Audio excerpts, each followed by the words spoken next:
Ikalawang Kronika, Kabanata 23. Noong ikapitong taon, naglakas loob si Joyada na makipagkasundo sa mga pinuno ng hukbo na sina Azarias na anak ni Jeroham, Ismael na anak ni Jehohanan, Azarias na anak ni Obed, Maasiyas na anak ni Adaya, at Elisaphat na anak ni Zikri. Mga pinuno sila ng mga pangkat na daan-daan. Nilibot nila ang buong Huda at tinipon sa Jerusalem ang lahat ng Levita mula sa mga lunsod at ang mga pinuno ng mga angkan ng Israel. Nagtipon-tipon sila sa bulwagan ng templo ng Diyos at nanumpa ng katapatan sa hari. Sinabi sa kanila ni Joyada, "Narito ang anak ng yumaong hari. Dapat siyang maghari ayon sa pangako ni Yahweh tungkol sa mga anak ni David. Ito ang inyong gagawin. Ang ikatlong bahagi ng mga pari at levita na naglilingkod kung araw ng pamamahinga ay magbabantay sa mga pintuan.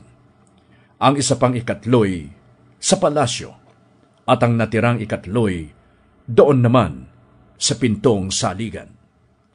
Ang buong bayan naman ay maghihintay sa mga bulwagan ng templo ni Yahweh.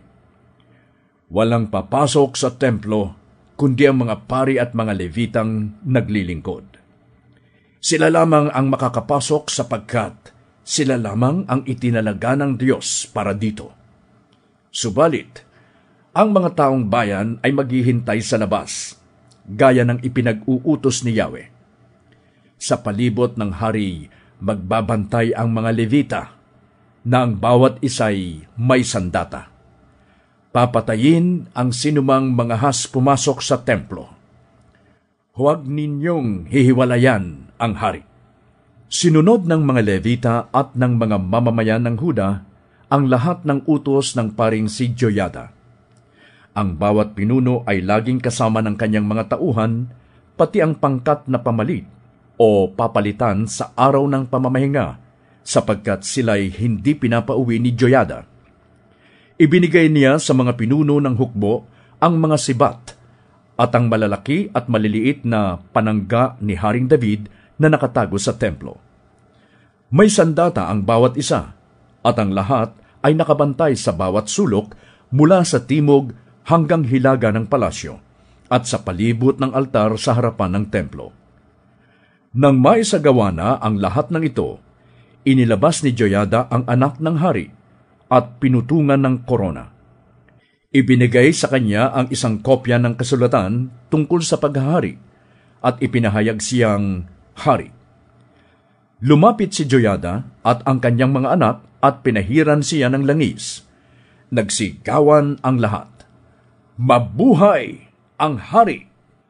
Nang marinig ni Atalya ang ingay ng mga taong nagbubunyi sa hari, pumunta siya sa templo. Nakita niyang nakatayo ang hari sa may haligi sa may pintuan ng templo. Lahat ay masayang umaawit at may tumutugtog ng trompeta at ng iba pang mga instrumento. Pinunit ni Atalya ang kanyang kasuotan at sumigaw, "Ito'y isang kataksilan! Ilabas ang babaeng yan!" Utos ni Joyada sa mga pinuno ng hukbo, "Patayin ang sinumang magtangkang magligtas sa kanya. Huwag ninyo siyang patayin sa loob ng templo ni Yahweh." Dinakip nila si Atalya at dinala sa palasyo sa may pintong daanan ng mga kabayo. Doon nila siya pinatay. Pagkatapos, nakipagkasunduan si Joyada sa mga tao at sa hari na sila'y magiging sambayanan ni Yahweh. Nagkaisa ang lahat na wasakin ang templo ni Baal, kaya't dinurog nila ang mga altar at ang mga rebultong naroon. Pinatay nila sa harap ng mga altar si Matan, ang pari ni Baal. Naglagay si Joyada ng mga tagapagbantay sa templo, sa ilalim ng pamamahala ng mga pari at ng mga Levita na inilagay ni David sa tungkuling iyon. Sila ang mag-aalay ng mga handog na susunugin ayon sa nakasulat sa kautusan ni Moises.